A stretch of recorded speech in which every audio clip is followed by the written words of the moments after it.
Hello students, हम principle of management का next topic हमारा टॉपिक चल रहा था प्रिंसिपल ऑफ मैनेजमेंट में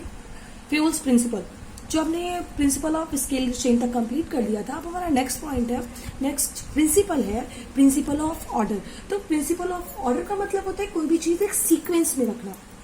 जो भी हमारा सीक्वेंस है उसी के बिहाफ पर रखना। प्रिंसिपल ऑफ ऑर्डर का मतलब ऑर्डर देना नहीं होता, यहाँ पर प्रिंसिपल ऑफ ऑर्डर का मतलब है हर एक चीज एक सीक्वेंस में होनी चाहिए, जिससे कि वो पर्सन जो उस काम को कर रहा है वो अपना टाइम वेस्ट ना कर सके। जो भी चीज की इसकी रिक्वायरमेंट उस चीज को हम उसी के पास रखे तो वो टाइम कंप्लीट करेगा काम, और किसी भी तरह से मैन और मटेरियल का वेस्टेज मतलब टाइम वेस्ट नहीं करेगा मैन और मटेरियल में रिसर्च करने में। हमारा काम कैसा होता जाएगा, अगर चीजें पास में होंगी तो हमारा काम भी स्मूथली और सिस्टमैटिक वर्क करता जाएगा। जैसे एग्जांपल के लिए जितने भी हमारे यहाँ पर टेक्निकल पर्सन्स होते हैं, जैसे मैं बात करूँ इलेक्ट्रिशियंस की, तो इलेक्ट्रिशियंस को अगर आपने देखा होगा तो वो जितने टूल्स की नीड होती है वो अक्सर से अपने पॉकेट्स में रख के ही वो टूल्स वर्क करना स्टार्ट करते हैं। ऐसा इसलिए होता है जिससे कि बार बार टूल्स के लिए उन्हें नीचे नहीं उतरना पड़े, बार बार ठीक करने के लिए सामान नहीं उठाना पड़े, वो मोस्टली सारे टूल्स अपने पास लेकर चलते हैं। तो ऑर्गेनाइजेशन में प्रिंसिपल फ्यूल ने भी यही कहा अपने प्रिंसिपल में कि जो भी चीज की रिक्वायरमेंट है, जिसको जिस टूल की रिक्वायरमेंट है उसको उसके पास आप दे दो, जिससे कि इजी हो जाए। इसके अलावा अगर कोई भी ऐसी चीजें हैं जो उसको ढूंढने में सर्च करने में समय लग रहा है तो उन सारी चीजों को हमें इतनी पास रखना चाहिए कि हमारा टाइम वेस्ट ना हो। फॉर एग्जाम्पल मैं प्रोडक्ट बना रही हूँ यहाँ पर इस प्लेस पर, और मेरे पास जो रॉ मटेरियल है वो मैंने 6 किलोमीटर दूर किसी जगह पर रख रखा है। अब अगर यहाँ पर इस प्लेस में प्रोडक्ट जब वहां जहां मेरा बन रहा है वहां पर रॉ मटेरियल खत्म हो जाता है तो मुझे एक पर्सन को भेजना पड़ेगा, और वो पर्सन क्या करेगा, सामान लाने में जितना भी टाइम लगेगा उतने टाइम तक हमारे सारे लेबर्स फ्री बैठे रहेंगे, उनके पास कोई काम नहीं है, तो ये हमारा क्या होगा, टाइम का वेस्टेज होगा। तो प्रिंसिपल ऑफ ऑर्डर कहता है कि आप एक जगह को ऐसे सीक्वेंस में रखो ना, एक जगह जहां पर आपका प्रोडक्शन हो रहा है उसी के आसपास आधे किलोमीटर में 1 किलोमीटर के आसपास आप प्रोडक्ट हो, कि हमारा जैसे ही रॉ मटेरियल यहाँ पे फिनिश होता है वैसे ही तुरंत से दूसरा वर्कर जाके 5 मिनट के अंदर वो सामान को लेकर चला है और हमारा टाइम वेस्ट होने से बच जाए। हमें ज्यादा से ज्यादा टाइम को कंज्यूम करना है, ज्यादा से ज्यादा यूटिलाइज करना है टाइम को, जिससे कि हमारा टाइम वेस्ट नहीं हो और हमें ज्यादा से ज्यादा मटेरियल मेरे बन पाए, ज्यादा से ज्यादा प्रोडक्ट हम बना पाए। तो प्रिंसिपल ऑफ ऑर्डर होने से क्या हुआ कि हमारा टाइम वेस्ट नहीं होता, मैनो मटेरियल को सर्च करने में ज्यादा समय हमारा बर्बाद नहीं किया, और दूसरी चीज हमारा वर्क स्मूथली और सिस्टमैटिक वर्क होता चला जा रहा है। अब नेक्स्ट है हमारा principle of equity. Principle of equity से इसके जितने भी लोग हैं, ये आप एक पिक्चर देख रहे होगे, मैंने पिक्चर ऐसे बना रखी है, ऐसे ज्यादा अच्छी बनानी आती नहीं है, तो एक पिक्चर मैंने बना रखी है, उसमें मैंने शो किया है कि प्रिंसिपल ऑफ इक्विटी कहता है कि आपके लिए सारे पर्सन्स एक समान होने चाहिए, जितने भी हमारे एम्प्लॉयज हैं वो सारे एक बराबर होने चाहिए। आप किसी भी पर्सन को ज्यादा वैल्यू करना या किसी भी पर्सन की कम वैल्यू करना आपकी ये नहीं होना चाहिए। हमेशा हर लेवल ऑफ मैनेजमेंट पे ये सारी चीजें, टॉप लेवल मैनेजर सारे मिडिल लेवल मैनेजर को एक समान समझे, सारे मिडिल लेवल मैनेजर्स को अपने लो लेवल मैनेजर को एक जैसा समझने चाहिए, लो लेवल मैनेजर्स को वर्कर को एक जैसा, मतलब किसी भी तरह से आप चाहे वो कास्ट को लेकर, सेक्स को लेकर, रिलीजन को लेकर, लैंग्वेज को लेकर, कास्ट को लेकर, किसी भी तरह से कोई भी तरह का भेदभाव आप मत करो, कोई भी डिस्क्रिमिनेशन मत करो। अगर आप ऐसा नहीं करोगे, किसी भी तरह का कोई डिस्क्रिमिनेशन नहीं होगा, तो एम्प्लॉयज ज्यादा सेटिस्फाइड होगा, वो ज्यादा अच्छी तरीके से काम कर पाएगा, और साथ ही साथ एम्प्लॉयज का जो मोरल्स है वो बूस्टअप होंगे, यानी कि जितना भी उनमें काम करने के लिए, क्योंकि उससे भी लगेगा ना कि जो हमारा मैनेजर है वो हमारे साथ एक ही तरह का बिहेव करता है, हमारी कास्ट या रिलीजन या हमारा लैंग्वेज किसी भी हमारे लिए कोई भी बाउंडेशंस नहीं है, वो हमारे लिए अच्छा काम कर सकता है, तो वो हमेशा उसी के बिहाफ पर ही काम करेगा, और वो बहुत ज्यादा मोटिवेट होगा तो आपकी ऑर्गेनाइजेशन के लिए अच्छा काम करेगा। तो प्रिंसिपल ऑफ इक्विटी हमें बताता है कि आपको अपने सारे एम्प्लॉय को एक तरह से देखना चाहिए, एक नजरिए से देखना चाहिए कि सारे एम्प्लॉयज जितने भी हैं वो आपके लिए इम्पोर्टेंट है और they are the family member of your organisation, जिससे वो अपने काम को अच्छा कर सके। फिर नेक्स्ट हमारा 12th प्रिंसिपल है stability of tenure of personnel. अब stability of tenure of personnel का मतलब होता है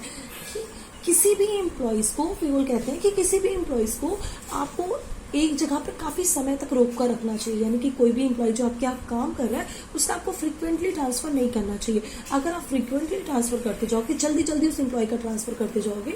तो होगा क्या कि वो अपना पूरा टाइम दूसरी जगह पे सेटल होने में वेस्ट कर देगा, अपना पूरा दिमाग उसका सेटल होने में लगा रहेगा, वो काम को इतनी इफिशियंसी से नहीं कर पाएगा, वो अपने काम को ज़्यादा अच्छी तरीके से नहीं कर पाएगा। इसलिए आप अपने एक एम्प्लॉय को काफ़ी समय तक, एक सर्टेन टाइम तक एक जगह पर रखो, जब उसकी पूरी तरह से इफिशियंसी आ जाए, आपको लगे कि हाँ बहुत ज़्यादा रिक्वायरमेंट उसे हम दूसरी जगह पर चेंज करने के लिए हम उतने टाइम तक अपने काम को नॉर्मली चला सकते हैं, तब आप उस पर्सन का ट्रांसफ़र करो। फिर उससे जगह वो दूसरी तीसरी जगह पे आपको ट्रांसफर करना है तो कुछ समय तक उस जगह पर उसे स्टेबल करो, थोड़े दिन तक वो वहाँ पर रुकेगा, वहाँ पर काम सारा चेक करेगा, फिर तीसरी जगह पर आप करो,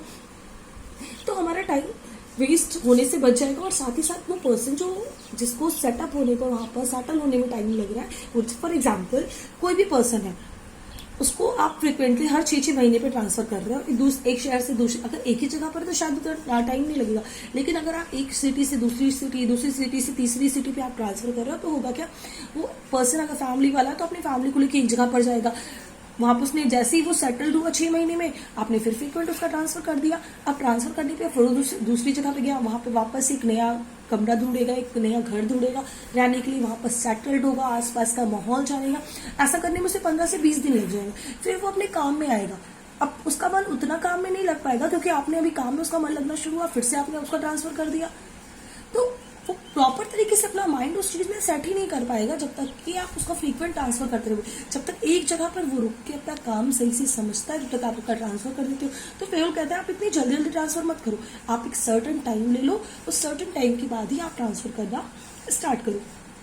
ट्रांसफर करो, फिर उसके बाद उसको वहां पे कुछ दिन तक रहे। तो ये हमारा stability of tenure of personal हो गया। अब इसके बाद नेक्स्ट है इनिशिएटिव। इनिशिएटिव मिस होता है कि always welcoming the suggestion of the employees. आपको अपने एम्प्लॉयज की बातों को सुनना चाहिए और साथ ही साथ उनके सजेशंस का वेलकम करना चाहिए कि अगर वो कोई सजेशंस आपको प्रोवाइड कर रहे हैं तो आप उसको पहले ध्यान से सुनो। देखो, सबसे बड़ी चीज होती है कि हमारे जो टॉप लेवल मैनेजर्स है, they are making the plans and policies, but actual में जब हम वर्क करते हैं तो उसमें क्या कमियां आ रही है वो सिर्फ हमेशा लो लेवल ऑफ मैनेजर्स या फिर वर्कर्स को ही दिखाई पड़ती है, क्योंकि उन्हें पता है ना कि काम करने के दौरान हमें किस किस चीज़ों की नीड होगी, क्या क्या चीज़ें कमियों में जा रही है। तो जब भी आप कोई भी चीज़ें डिस्कस कर रहे हो, कोई भी चीज़ नया प्लान बना रहे हो, कोई पॉलिसीज नई बनाने जा रहे हो अपने वर्क के रिगार्डिंग, तो you must be taking the suggestion from your employees. आपको अपने एम्प्लॉयज से सजेशंस लेनी चाहिए, और अगर आपको लगता है कि वो सजेशन से आपको बेनिफिट होने वाला है तो उन सजेशंस को आप अपने में हायर करो। अगर लगता है कि नहीं, वो सजेशंस आपके अभी काम नहीं आने वाली है, बाद में काम आने वाली है, तो आप उसको बाद के लिए रख दो। या फिर आप अपने एम्प्लॉयज को, जब आप ऐसे करते हो, हर बार एम्प्लॉयज अपने क्रिएटिव माइंड से कुछ नया आइडिया सोचकर आपके लिए आता है और वो आपके लिए ज्यादा अच्छी तरीके से काम कर पाता है। तो इससे क्या होगा, अगर आप अपने एम्प्लॉय को हमेशा उसके बारे में सोचोगे तो वो ज़्यादा से ज़्यादा डेवलप होता जाएगा और लास्ट की हमारा जो टारगेट है वो जल्दी से अचीव हो जाएगा। तो हमारा हो गया इनिशिएटिव, यानी कि always suggestion, always welcoming the suggestion of the employees. And last है हमारा last principle of management is spread dream cops. Spread dream cops fuel says की स्प्रेड ड्रीम कॉप का मतलब एग्जैक्ट होता है टीम वर्क।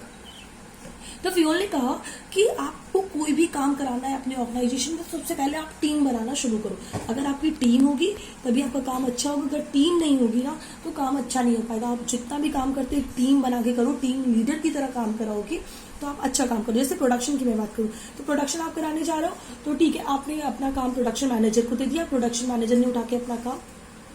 सुपरवाइजर को दिया, supervisor ने अपने देख रेख में बहुत सारे लेबर रखे। अब एक सुपरवाइजर के सारे लेबर्स को देखना थोड़ा डिफिकल्ट टास्क है, तो वो क्या करेगा, उस लेबर्स में भी एक हेड बना देगा और एक जनरल लेबर्स काम करते रहेंगे। 5-5, 10-10 का ग्रुप बना दिया जाएगा। अब एक सुपरवाइजर इजीली 5 से 10 लोगों को इजीली देख पाएगा, या उसी ग्रुप में जैसे क्लास में करते हैं मॉनिटरशिप, हमने 2-3 मॉनिटर्स बना दिए तो क्लास में वो मॉनिटरशिप करते हैं, मॉनिटरिंग करते रहते हैं। कोई भी बच्चा गलत काम नहीं करने पाता, कोई भी बच्चा गलत, जब टीचर्स नहीं होते क्लास में तो इजीली काम, मतलब कोई भी खराब काम नहीं कर सकते, क्योंकि monitors absence of the teachers अच्छे काम कर पाते हैं। इसी तरह से ऑर्गेनाइजेशन में हम हमेशा टीम वर्क को सजेस्ट करने के लिए, टीम वर्क करने के लिए उन एम्प्लॉयज को हायर करें और एक टीम की तरह काम कराएं, जिससे हमारे एम्प्लॉयज अच्छी तरीके से काम कर पाए। और जब भी वो गलत कुछ कर रहे होंगे, कोई गलत काम पे, यानी कि अगर कोई भी गलत डायरेक्शंस पे जा रहे होंगे तो हमारे सुपरवाइजर्स उसे इजीली हैंडल कर पाए और उनकी प्रॉब्लम को टैकल कर पाए। सो स्टूडेंट्स, ये हमारे हो गए 14 प्रिंसिपल ऑफ मैनेजमेंट जो कि फ्यूल्स ने दिए थे। I hope you all are understand it. Okay, thank you class.